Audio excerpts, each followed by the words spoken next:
হাজারো হাজারো শহীদের বিনিময়ে আমরা আজকে নতুন বাংলাদেশ পেয়েছি, কিন্তু অত্যন্ত পরিতাপের বিষয় এখনো বিচার অঙ্গনে শেখ হাসিনা ফ্যাসিস্টের দূষররা রয়েছে।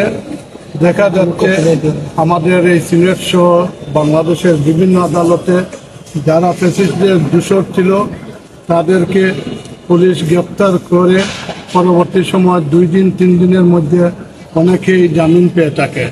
তাহলে সারা বাংলাদেশের জনগণ আজকে উপলব্ধি করতে পেরেছে যে আইন অঙ্গনে এখনো ফ্যাসিস্টদের দূষররা রয়েছে এবং এই দূষররাই আজকে এই ডেভিলদের জামিনের পক্ষে কাজ করতেছে এবং জামিন প্রদান করতেছে। এই বিষয়ে আমরা ঐতিহ্যবাহী সিলেট জেলা আইনজীবী পরিবারের সদস্য হিসাবে আমরা সোচ্চার অতীতে ছিলাম, বর্তমানে রয়েছি এবং ভবিষ্যতেও সোচ্চার থাকব।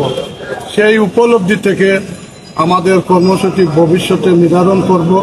সিলেট আদালত পাড়ায় ফ্যাসিস্টের যে সকল দূষররা রয়েছে বিচার কার্যে সম্পৃক্ত তাদেরকে প্রয়োজনে আমরা অপসারণের দাবিতে আমরা আমাদের কর্মসূচি ঘোষণা করব। আমাদের লক্ষ্য উদ্দেশ্য একটাই যে এই নতুন বাংলাদেশে আর ভবিষ্যতে শেখ হাসিনার কোনো প্রেতাত্মারা, শেখ হাসিনার দূষররা যেন মাথা চাড়া না দিতে পারে, প্রতিষ্ঠিত হতে না পারে, তার জন্য জাতীয়তাবাদী আইনজীবী ফোরামের সকল নেতা কর্মীরা সকল সময় সোচ্চার, এখনো সোচ্চার, ভবিষ্যতে আমরা সোচ্চার থাকবো এবং পরবর্তীতে যদি এই ধরনের কার্যকলাপ বন্ধ না হয় তাহলে আমরা কঠোর কর্মসূচি দিতে বাধ্য হব। কর্মসূচি নিয়েছিলাম যে ফ্যাসিস্টদেরকে সিলেটের আদালত সহ বাংলাদেশের প্রত্যেকটি আদালতে ঢালাওভাবে জামিন দেওয়া হচ্ছে। যেটা আগের সরকারের আমলে আমাদের নেতা নেত্রীদেরকে মাসের পর মাস, বছরের পর বছর হাজতে আটকে রাখা হতো।